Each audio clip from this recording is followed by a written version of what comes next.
گەلی کورد پێشەنگی پرۆسەی بە دیموکراتیبوونی ڕۆژهەڵاتی ناوین دەکات و سیستەمێکی نوێی مرۆڤ دۆستی وەکو سیستەمی کۆنفیدرالیزمی دیموکراتی هێناوەتە ئاراوە.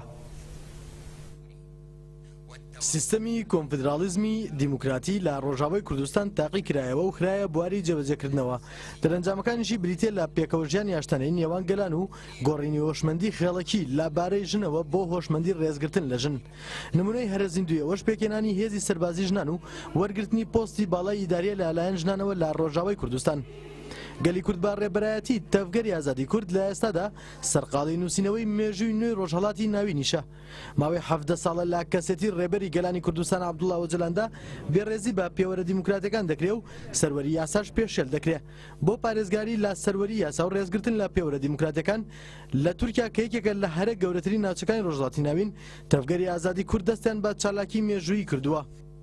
لە چالاکیەکاندا داوا دەکرێت هەواڵێکی دروست لەبارەی ڕەوشی تەندروستی و ئاسایشی ڕێبەری گەلانی کوردستان عەبدوڵڵا ئۆجەلانەوە ئاشکرا بکرێ.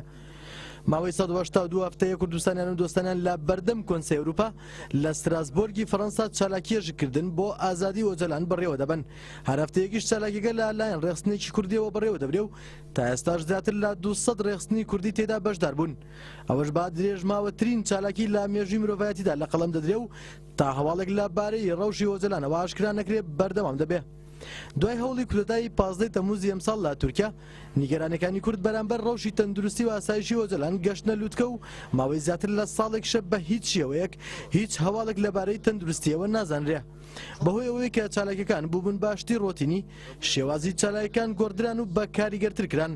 پێش 17 ڕۆژ ڕەوەندی یەزیدیانی شەنگال کەوتنە خۆیان و دەستیان با چالاکی مانگرتن لە خواردنی بە نۆبەت کرد لە بەردەم بارەگای کۆمیتەی CPT و پاشانیش هەرێک لە ئەندامانی کۆمەلگای ئیسلامی کوردستان جێک و تەفگەری ژنانی کوردستان لە ئەوروپا تەژەکەی ئەوروپا پەیوەستی چالاکیەکە بوون. پێش 4 ڕۆژیش لە ئەمەد لە بڕیارێکی مێژووی بێوێنەدا 50 سیاسەتمەداری دیاری کورد دەستیان بە مانگرتن لە خواردنی ماوە دیاری نەکراو کرد و چالاکیەکەشیان بە شێوەی بە نۆبەت نییە. پێش 2 ڕۆژیش لە ڕۆژاوا بۆ ئازادی ئۆجەلان دەست بە مانگرتن لە خواردن کرا و بڕیارە تا 7 ڕۆژ چالاکیەکە بەردەوام بێ. ئەمڕۆژ لە بڕیارێکی هەژێنەردا زیندانانی سیاسی دۆزی پەگەکە و پاژک پەیوەستبوونی خۆیان بە مانگرتنەکەی ئەمەدەوە ڕاگەیاند و بڕیارەندا کە لە 15 مانگەوە دەست بە چالاکی مانگرتن لە خواردن تا مردن دەکەن.